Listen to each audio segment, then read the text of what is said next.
Bonjour et bienvenue chez le Baron. Aujourd'hui, nous voyons comment nous pouvons manipuler les DOM dans Angular. À tout de suite.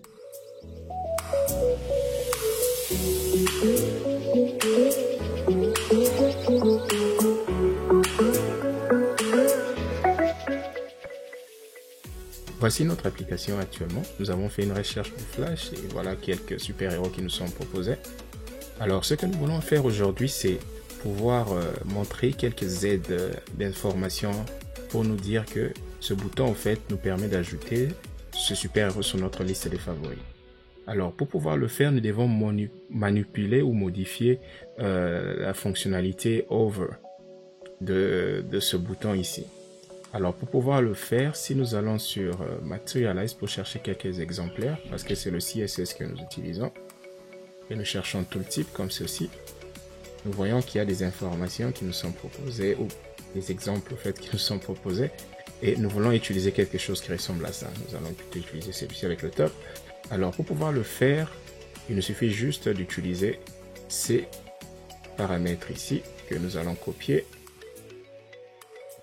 et nous allons nous rendre sur Visual Studio Code, et nous allons localiser, au fait, ce bouton-là.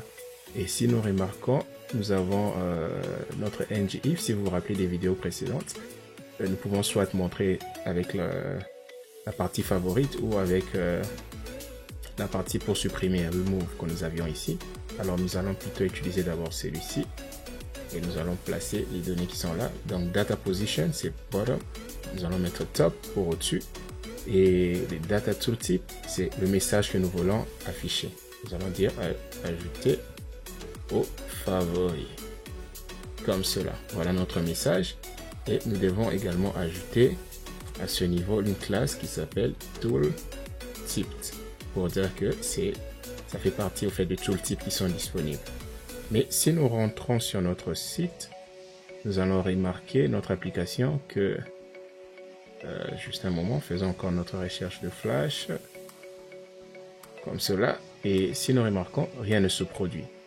Rien ne se produit. Pourquoi? Pour activer au fait les tooltips, voilà, Materialize nous propose une initialisation en utilisant du JavaScript.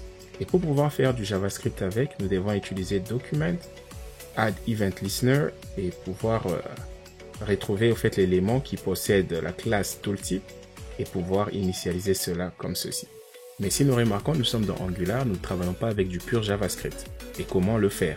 Pour pouvoir le faire au niveau de Angular, ce que nous devons faire premièrement,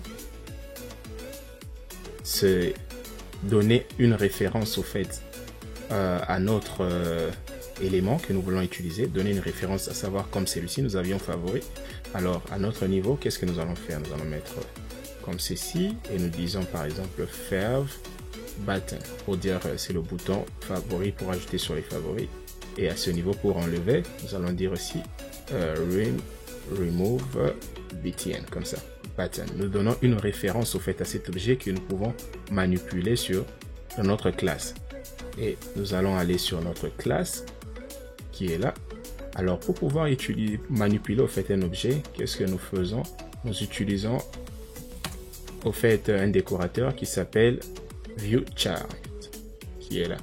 Le viewChild nous permet de pouvoir prendre les éléments qui sont définis sur notre HTML et pouvoir les utiliser au niveau de notre classe. Et Element Reference, c'est au fait un type pour référencer au fait ces éléments-là. Donc nous allons utiliser ces deux-là. Alors pour utiliser cela, ce n'est pas très différent de ce que nous avions avant, à savoir input et output. Nous mettons notre décorateur qui est là et nous disons viewChild comme ceci et nous ouvrons les parenthèses et nous mettons nos guillemets. Et à l'intérieur, qu'est-ce que nous mettons? Nous mettons en fait le nom de cette référence, à savoir nous avions fav btn pour savoir fav button et nous allons également l'appeler fav btn également à ce niveau et il sera du type element reference. Nous utilisons ça pour pouvoir au fait bénéficier de l'IntelliSense. L'IntelliSense, c'est pratiquement les fonctions où lorsque nous mettons un point, il y a des fonctions qui nous sont proposées directement par Angular. Voilà pourquoi nous devons souvent préciser le type. Et nous avons cela comme ceci et nous pouvons également définir notre remove button également faisons ça directement. Et nous l'avions appelé rem btn et nous allons également l'appeler rem btn. Alors, pour pouvoir au fait avoir accès à ces éléments-là, nous utilisons au fait une autre fonction ou un autre hook de Angular. Et cette fois-ci, premièrement, nous avions utilisé onInit qui est là. Et cette fois-ci, nous allons plutôt utiliser AfterViewInit. AfterViewInit, c'est un lifecycle hook qui au fait qui est triggered ou bien qui est émis ou bien qui se passe. C'est un événement qui se passe lorsque un composant a fini d'afficher au fait son HTML, a fini de rendre son HTML. Avec onInit, c'était lorsque le composant est en train d'être initialisé. Mais lorsque nous initialisons notre composant, le composant est en train d'être montré, le HTML peut encore être en train d'être traité ou autre. Mais dès que cela est fini, il y a cette fonction ou ce hook ici qui est appelé. Voilà pourquoi nous allons utiliser ça lorsque tout le HTML est rendu sur notre page. Alors pour le faire, nous allons également implémenter cela comme nous avions fait avec onInit. Nous mettons là et cela va nous donner, au fait, nous rendre disponible la fonction ng after init qui est là. Et qu'est-ce que nous devons faire par après? C'est alors que nous devons initialiser la fonction que nous voyons ici, à savoir mTooltipInit qui est là. Nous copions ceci et nous retournons sur Visual Studio Code et voilà. Nous n'avons pas option et nous n'avons pas élément. Alors qu'est-ce que nous avons actuellement? Ce que nous avons actuellement, c'est des.favButton qui est notre élément.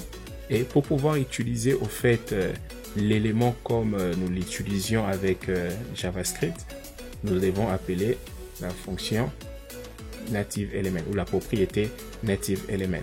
Alors nous avons cet élément natif au fait. Alors dès que nous avons là, nous avons pratiquement fini, mais nous voyons que nous avons une erreur au niveau de M. M au fait c'est juste les fonctionnalités qui sont disponibles avec le JavaScript de Materialize. Alors ce que nous devons faire, nous devons importer cela également. Alors nous écrivons import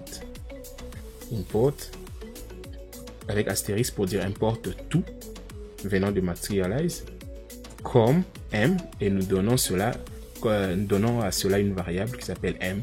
Tout cela va être regroupé au fait sous cette variable M et cela doit provenir de Materialize CSS comme ceci.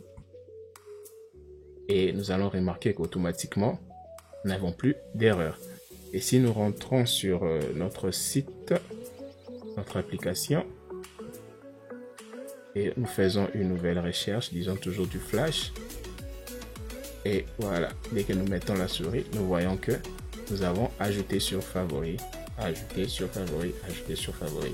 C'est vraiment très simple comment nous pouvons au fait manipuler les DOM. Nous pouvons également changer les couleurs des éléments et autres, faire au fait de cette manipulation là de. Nous pouvons manipuler n'importe quoi en utilisant Angular, mais avec les mêmes fonctions que je vous ai montrées. En tout cas, merci d'avoir suivi la vidéo et à la prochaine.